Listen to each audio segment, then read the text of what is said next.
Question right here in the front. Yeah. Mom. Hi. Caitlin Cooper, Teen.com. Hello. Love you guys. We heard a lot about the bumps and bruises, broken hands here, a twisted knee here from catching fire. Can you talk- Nobody broke their hand. No? Oh, yeah, Sam did. But that was on catching fire. Just let her finish her question before you jump in there with your rash. So were there any for either Mockingjay?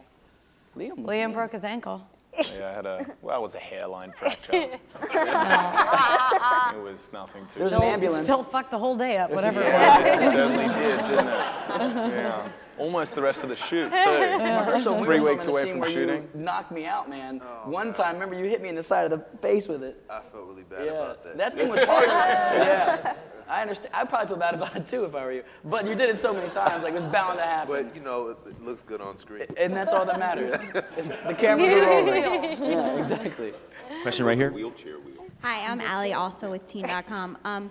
You guys were just talking about your close relationship, so I wanted to know, the last day of filming, we saw some pictures that were like super emotional, everyone hugging. When you were getting ready to do that last day of filming, did you have like a mindset of, oh, this is going to be really emotional, this is going to be really this, and did it meet your expectations? Did anything change? I think the last couple of weeks we started to realize that it was going to finish, and that was when, you know, because we'd been shooting for a year, and we were kind of ready to, you know, have a break. And Jennifer and I, you know, the last week we were shooting in Berlin, we started to, you know, talk about the realization that it was going to end, and it was really emotional, you know. Yeah, it was complicated because it was such a long shoot. It was, you know, we were there for 10 months, and it was hard and exhausting. So there was like a part of smelling the barn and, you know, wanting to wrap just so we could give our bodies a break, but realizing that when it was over, we weren't gonna, you know, we always have that, and then we go and we do other stuff, and then we come back and we have each other again, and realizing that was gonna be gone, it was just so complicated. It was such a complicated mix of feelings, because it was like relief on one end because we were exhausted, but so sad to never, I mean, we're still best friends. We still see each other all the time, way too much. But you know, but it's different. I mean, I've never had something. If all I had was this friendship with Josh and Liam, like if that was all I ever got from this, I mean, I would be the happiest person in the entire world. And my greatest blessing that I got to, you know, our lives changed together and we had each other. But having Francis as our director, who's like, I mean, he's just unbelievably talented. And he's the nicest, kindest person in the world. And from the producers to the writers to the camera guys who were with us from the very beginning to the new cast, that like everybody just really got along so well. I've never seen anything like it come together so beautifully with no egos and nothing. It was sad to see that go. That's why we like to announce Hunger Games 5, 6, and 7. I do. I would totally do it. Yet, Oh my God. I don't know what happened do a web series. with the casting or with what happened with this movie, but it was like a miracle with all of the people. So it was heartbreaking. You know, I thought I was going to be relieved because I was so tired, and then they called rap, and I just started sobbing. Yeah. Question here. Hi guys, Dave Morales, Fox TV Houston. Incredible films, incredible cast, and so my question is, what do you want your legacy as a cast to be? What do you hope people say in 10 years about the Hunger Games? It was the best franchise in the history of the world.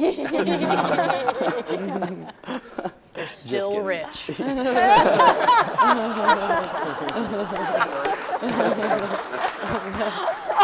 Let's see.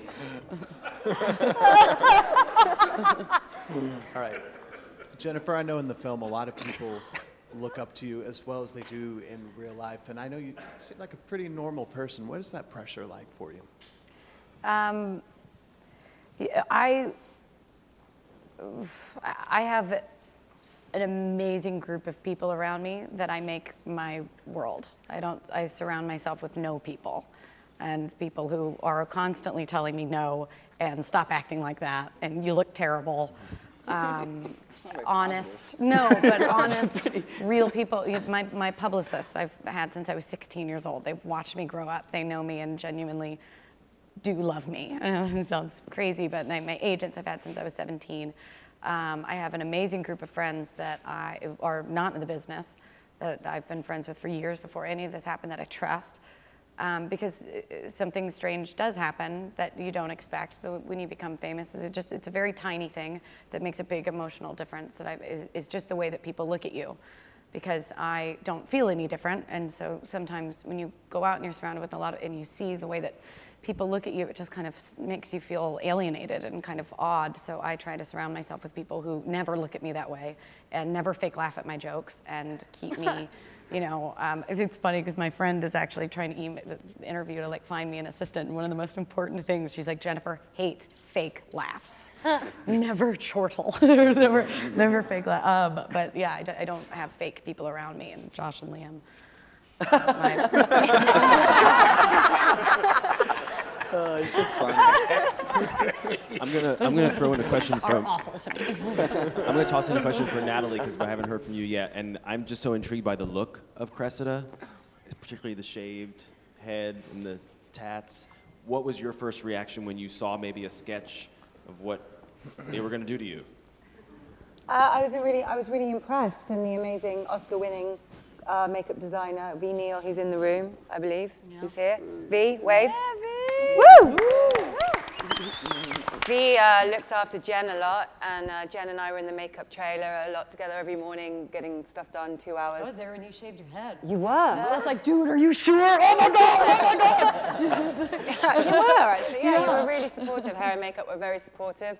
It's nice in Mockingjay Part 1 because you meet members of Plutarch's underground. You meet people who are capital residents, such as Cressida, that do have the genuine political conviction to overthrow Snow and tyrannical government. So I think that tattoo that Suzanne Collins came up with is a nice nod to that aesthetic past, that what you were saying about about Peter's past and his family. I think there's a nice nod there to where Cressida comes from.